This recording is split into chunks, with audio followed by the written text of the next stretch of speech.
Hi, family. Hey, I have a quick word today, and I have notes if I'm looking down. But today I want to talk about protecting ourselves and our children from violence and abuse. And the first thing I'm going to talk about is like domestic violence, which is physical abuse, which is more common to us than any of them. And I too have dealt with it, in my lifetime too. But basically, physical abuse, being slapped, punched, kicked, choked, even restrained is all physical abuse, and I feel like, as women, we need to learn how to step away or walk away from circumstances like this, especially if we have young children, because our children are also, being abused, because watching a parent get abused, especially a little boy or a little girl, because your child is looking up to you. They're looking at you for guidance, is how they should live their lives, how they should conduct themselves if they're little boys. And if they're constantly seeing you being abused, it messes with them mentally. So we have to protect our kids and also ourselves from physical abuse. Psychological abuse is when someone treats and causes fear or uses fear to like gain control over you. We deal with that a lot. A lot of people have dealt with people that try to control them, mentally, verbal abuse, when someone says harmful things, speaks down on you, and tries to lower your self-esteem or how you look or feel about yourself. Sexual violence, when a person forces you unwillingly, to for sexual favors or activities. A lot of women deal with that. And I'm not just gonna say women, because there have been situations where men have found themselves in situations where women force themselves on them physically, and or try to make sexual advances towards them. And when the man denies them, then, you know, all hell breaks loose. Okay, like now, she doesn't like him, or now she doesn't want to be around him, or now she doesn't trust him, or now she's spreading rumors about him. Or you have women that have came on to men, and when a man told them no, then they went back to their significant other and tried to make it seem like the man was advancing towards them. Okay, so I don't just want to make it seem like it's just a woman thing. Women have dealt with situations like that too. Maybe even in the work field, going for a certain position, and a man tells them, hey, you can have it if I can have you, and we deal with this, like I said, it's just not women, but men also, you know, spiritual violence is when someone use spiritual beliefs to manipulate, dominate, or control that person. You see that happen. This is going on in churches and different, things like that, organizations. So we just have to be mindful that it's not, when we think about abuse, we always think about physical abuse, but not knowing that there's a long list of different ways that people use and manipulate, and it's abuse, financial abuse. And I was watching a YouTuber today talk about how, when she was married to her husband or her fiance, before they got married, they were looking at houses, okay, and he knew that she only had a certain amount of money, and he took her to go look at these fancy houses that were literally out of her budget. And he did this because he knew once they got this house, that she couldn't afford this house without him.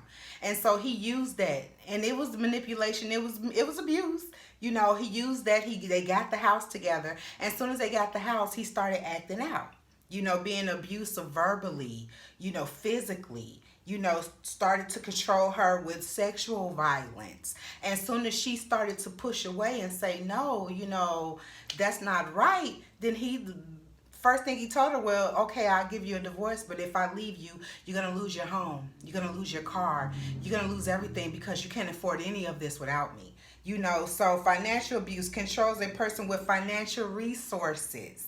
So see, it was a setup from the beginning. And see, as women, as men, as Christians, we really have to guard our heart. That's why the Lord tell you, guard your heart. Because people will basically put on this mask and pretend to be whoever you want them to be. You like I said, when you meet people, you don't really meet them. You know, you meet their representative, the person that they're perceiving themselves to be to get you where they want you. Okay, to actually learn someone, it takes time. And anybody, usually when you meet these type of people, they are like rushing you into a relationship, into an engagement, into marriage, into everything, because they know the quicker they move, the faster they can get you where they want you, and whatever type of abusive relationship that they want you in. Like I said, it doesn't have to be physical, it could be mental, it could be verbal. And we need to start taking our time. Like emotional abuse, when someone says or does something to make a person feel stupid or worthless. How many times have we saw that? As a woman, I've seen so many friends in relationships with guys that talk to them all type of ways, and you be sitting there like, because you want to speak up, because it's like, I'm the type of person, I've always been a protector. So for my friends, for my loved ones, I've always been a protector. So when you see someone that you love being degraded, talked down, stepped on, I mean, it's something in me, it triggers me, and it's just like, I almost, in a minute, for a second, I put my feet in their shoes, because I feel like it's not just happening to her, it's happening to me too. And I have crossed the line sometime, and you bump heads with your friends, because like at the end of the day, this is their significant other. And even though you might still be holding on to that grudge, you might see her a week later and now they're back lovey-dovey, and you're still sitting here like, okay, because you have not yet forgave or let go of the things that this person has said or did, or the different things that you witnessed.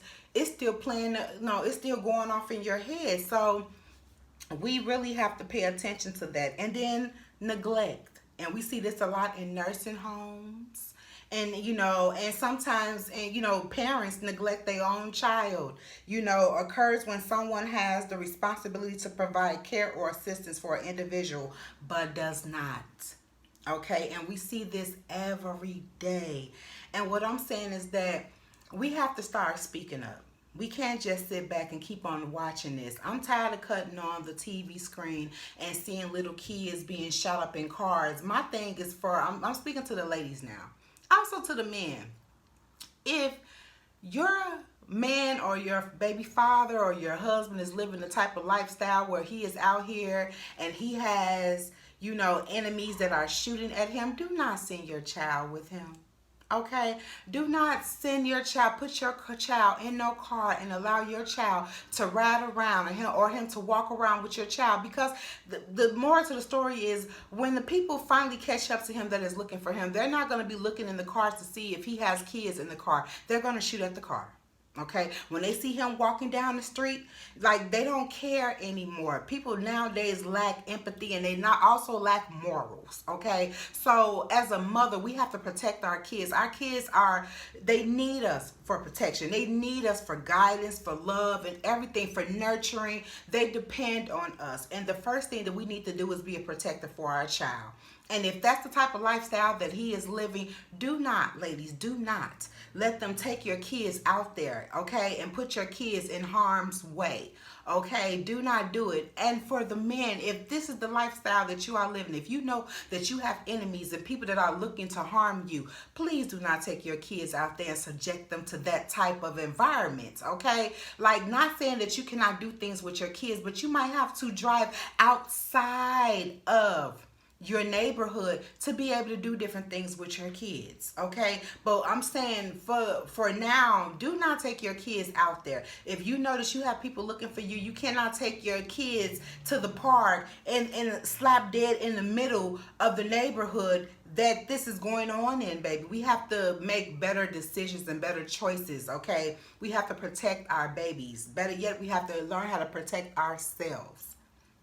That is my word for today, people. We have to start guarding our hearts, okay? If you see abuse, say something. We have to stop turning a blind eye, okay? We have to start speaking up. We have to be the voices for people that have no voice, okay? Some people are scared to speak up, okay? We have to be that voice for them, okay? And we definitely have to protect our kids, all right? We have to do, that is our job, that is our duty, okay, as a parent, okay? It is our duty as Christians to speak up. Okay, to speak up. Stop letting it just go on. It is time. It is too much going on. We have kids and babies out here losing their lives. It is time, people. I need for y'all to step up, answer the call, okay? And let's get out here and let's do our part to protect not only ourselves but our children. Kisses, and I love you all.